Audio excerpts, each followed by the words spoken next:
Comment manipuler un manipulateur? Alors la question existentielle à se poser en cet instant précis par rapport à la question qui est énumérée. Si tu n'aimes pas être manipulé et que tu n'apprécies pas du coup le manipulateur, pourquoi as-tu envie d'en devenir un?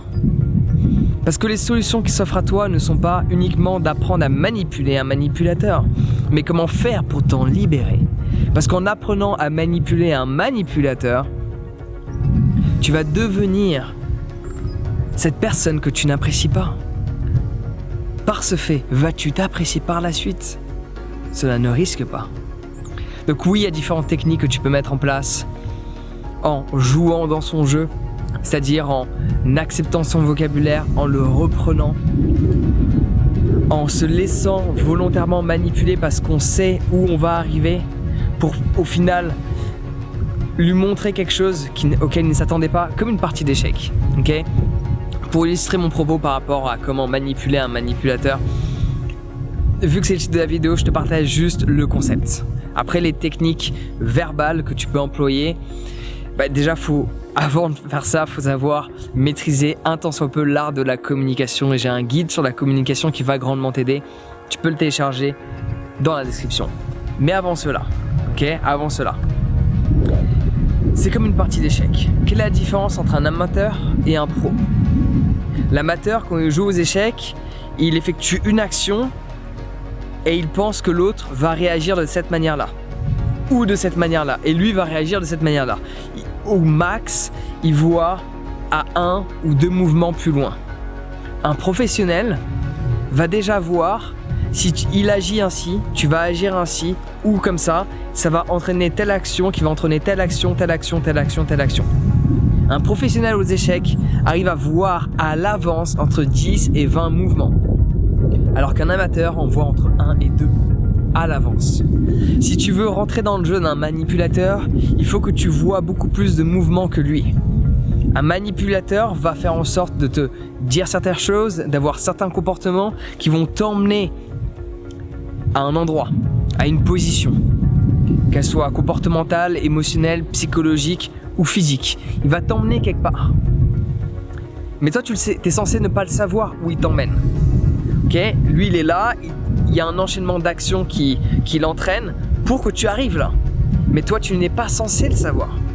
Mais si tu arrives à rentrer dans le jeu du manipulateur, à rentrer dans son esprit, à essayer de voir où est-ce qu'il veut t'emmener, tu peux faire en sorte qu'il te guide là où il veut t'emmener. Mais à partir du moment où cela devient un avantage pour toi d'être à l'endroit où il voulait t'emmener. Ok? Exemple, une personne qui te manipule pour obtenir quelque chose de financier chez toi, ou une personne qui te manipule pour obtenir un oui. Une personne, elle veut absolument que tu viennes à tel endroit, donc du coup, elle te dit différentes phrases, elle met différents scénarios en place afin que tu dises oui au fait que tu viennes l'aider le samedi matin. Donc cette personne te manipule afin qu'elle puisse utiliser ton temps et ton énergie. Mais si à partir du moment où toi, tu y vois un intérêt que tu considères comme étant plus conséquent que cette personne afin d'être là ce samedi matin, tu manipules le manipulateur, sans pour autant utiliser des formes verbales, que tu peux utiliser dans tous les cas, mais juste parce que tu rentres dans son jeu, et pour lui, il pense t'avoir manipulé, alors qu'au final, toi, tu y trouves un intérêt qui est supérieur au sien. Et c'est comme ça qu'on peut dire qu'on a manipulé un manipulateur. En attendant, le plus intéressant serait de s'en libérer. Et pour s'en libérer, il faut simplement les ignorer. Parce que certes, tu peux rentrer dans le jeu, ça peut être fun de temps en temps, mais ça veut dire que tu deviens la personne que tu n'apprécies pas. Tu deviens une personne que tu n'apprécies pas en devenant une personne que tu n'apprécies pas. Ouais, ça semble logique.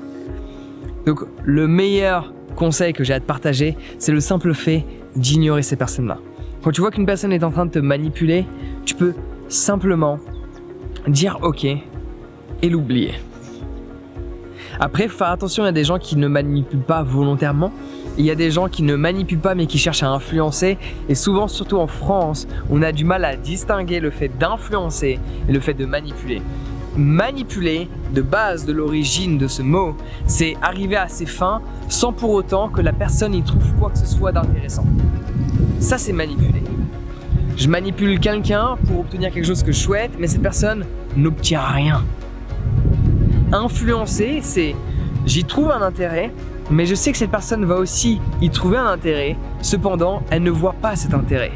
L'influencer va me permettre d'obtenir ce que je souhaite et de faire réaliser à cette personne qu'elle aussi va obtenir ce qu'elle souhaite. Ça, c'est influencer. Manipuler, c'est que pour ma gueule. Donc, il faut faire attention. Il y a une différence entre les gens qui manipulent et les gens qui influencent. Une personne qui influence n'est pas mauvaise.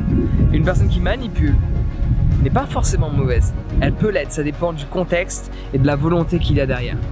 En attendant, je te recommande, si une personne te manipule, de l'ignorer simplement. Et si tu veux apprendre davantage de techniques de communication que je ne t'ai pas partagées dans cette vidéo, tu peux télécharger mon guide qui est d'ores et déjà présent dans la vidéo. Par exemple, ce guide, je t'influence à le télécharger. Pourquoi ? Parce qu'il va te partager l'art de la communication. La différence qu'il y a là-dedans, c'est que je sais que ça va t'apporter quelque chose. Donc cela est une influence. Étant donné que je te dis qu'il y a un intérêt pour toi de télécharger ce guide-là. Donc vas-tu télécharger ce guide-là ? Telle est la question. Prends en considération que tu es toujours libre de tes propres actions. Tu es toujours libre de tes propres décisions. Personne décide à ta place. Parce qu'une personne qui est manipulée, c'est une personne qui décide de l'être. Elle n'est pas consciente de cela, mais son inconscient décide d'être manipulé. Parce que tu avais envie d'être dirigé, parce que tu n'as pas appris à leader, à être un leader dans ce monde. Alors on a tous des gens qui vont nous guider, mais nous aussi on peut être un guide. Nous aussi on a une voix, on a quelque chose à apporter. D'où le fait de savoir communiquer. Parce que quand tu ne sais pas communiquer, exprimer certains mots, construire les phrases d'une certaine manière, tu ne seras jamais écouté. Donc savoir communiquer est essentiel pour pouvoir à nous aussi guider, influencer, afin que tout le monde y trouve son compte. Donc souviens-toi, le but n'est pas de devenir un manipulateur pour manipuler le manipulateur, sinon tu deviens la personne que tu veux pas être. Le but est de savoir influencer et non manipuler. Et le but est de savoir se libérer du manipulateur en l'ignorant, plutôt qu'en apprenant à le manipuler. Et si tu te fais manipuler, pose-toi la question, qu'y a-t-il en moi, dans mon subconscient, qui fait en sorte que j'ai envie de me faire manipuler par cette personne-là ? Parce que généralement, les personnes qui vont te manipuler dans ton quotidien ont toujours le même caractéristique. Ils ont un symbole, ils représentent quelque chose que tu as eu ou que tu n'as pas eu dans ton enfance. Pose-toi ces bonnes questions et télécharge mon guide qui est dans la description. Celui-ci est gratuit. Sur ce, prends soin de toi et passe une excellente journée.